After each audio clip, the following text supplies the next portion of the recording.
कभी आपने सोचा है अगर ये अतरंगी से शब्द जिनका इस्तेमाल हम एक दूसरे से बातचीत में करते हैं वो इंसान की शक्ल में बदल जाएं तो बाहर से ये कैसे दिखेंगे।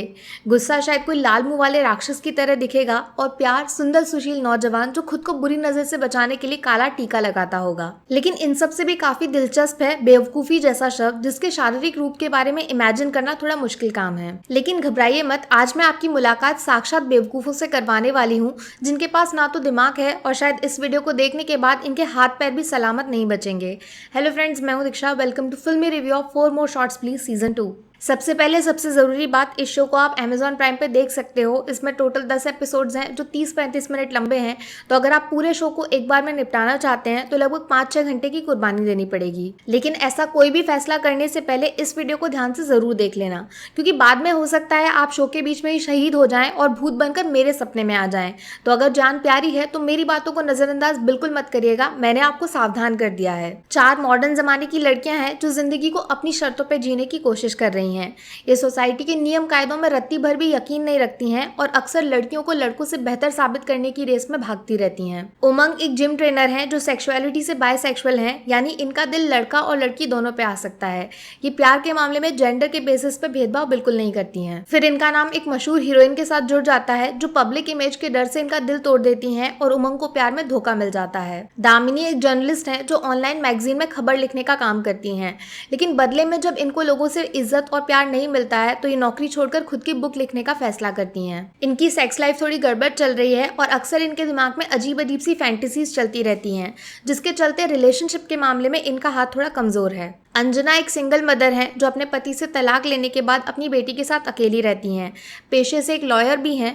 वैसे तो ये लोगों को इंसाफ दिलाने का काम करती हैं, लेकिन खुद इनके ऑफिस में लड़का और लड़की के भेदभाव में बुरी तरीके से फंसी हुई हैं। और हाँ, इनकी जिंदगी की दूसरी बड़ी दिक्कत का कनेक्शन भी सेक्स के साथ जुड़ा हुआ है, क्योंकि तलाक के बाद ये लोगों के नजदीक जाने से डरती हैं और शादी जैसे रिश्ते से कोसों दूर रहना चाहती हैं। सिद्धि एक अमीर परिवार की लाडली बेटी है जो मोटापे की वजह से जिंदगी में काफी स्ट्रगल कर रही हैं।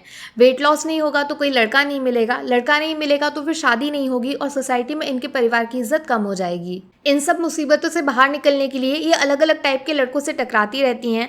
कभी बात सेक्स तक पहुंचती है तो कभी गाड़ी प्यार तक भी पहुंच जाती है, लेकिन फिर भी शादी वाला मिशन अधूरा का अधूरा रह जाता है। इन चारों को आपस में जोड़ने का काम करता है मुंबई का एक छोटा सा बार, जहाँ पे ये मिलकर बारी बारी अपनी जिंदगी में आने वाली मुसीबतों को हराने की प्लानिंग करती हैं और दोस्ती वाले रिश्ते को मजबूत बनाने के लिए 4 मोर शॉर्ट्स का सहारा लेती हैं। देखो, इस शो के मेकर्स की बात माने तो ये फेमिनिज्म जैसे पावरफुल कॉन्सेप्ट को लोगों के दिमाग में बिठाने की कोशिश कर रहे हैं, जिससे लड़का और लड़की में होने वाला भेदभाव थोड़ा कम हो सके। नहीं, बहुत अच्छी बात है, लड़कियां लड़कों से बिल्कुल कम नहीं है और इस पे वेब सीरीज, फिल्में, टीवी शो सब कुछ जरूर बनना चाहिए। मैं इसके खिलाफ बिल्कुल नहीं हूँ। लेकिन जब आप किसी बार में बैठकर शराब पीना, जोर जोर आवाज में किसी को भद्दी भद्दी गालियां देना और प्यार के बहाने अलग अलग लड़कों के साथ रिलेशनशिप में चीट करना, सिर्फ इन सबको फेमिनिज्म के साथ जोड़ने की कोशिश करते हो तो फिर आपकी बैंड बजाना मेरी जिम्मेदारी बन जाता है। हकीकत यह है कि शो के मेकर शायद किसी ऐसी दुनिया में जीते हैं जहाँ पे हर प्रॉब्लम का सॉल्यूशन सेक्स के साथ शुरू होता है और सेक्स पे आकर ही खत्म हो जाता है। इसके अलावा इनकी दुनिया में किसी दूसरी चीज के बारे में सोचना भी एकदम सख्त मना है। जो 4 कैरेक्टर्स वेब सीरीज में तैयार किए गए हैं उनकी हरकतों को देखकर ऐसा लगता है जैसे मानो वो दिमाग का इस्तेमाल करना काफी पहले ही भूल चुके हैं और करण जौहर के स्कूल में एडमिशन लेने की तैयारी कर रहे हैं। कहानी 0 है, एक्टिंग डबल 0 है और राइटिंग में इतने सारे 0 हैं जिसका हिसाब लगाना आर्यभट्ट के समझ के भी बाहर होगा।